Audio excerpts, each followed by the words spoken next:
In today's video, I'll show you how you can add fade out in audio track on PowerDirector. So let's get started.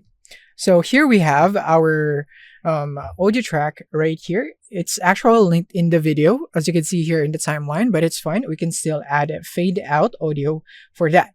So basically what we would just need to do is to go here into the transition tab on the top left.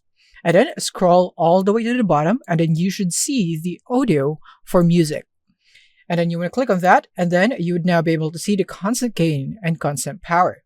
Now, if you're wondering what the difference between these two is, you would want to notice the graph in here. So this is a linear growth towards the fade in or fade out, and this one is a curved graph for the fade in and fade out. And if you want to much smoother transition in fading in and fading out, I recommend constant power.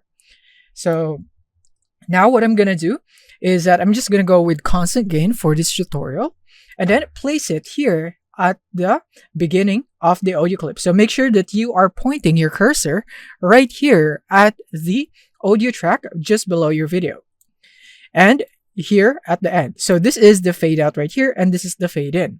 So now when we play it, we will now have something like this. So let me play that for you.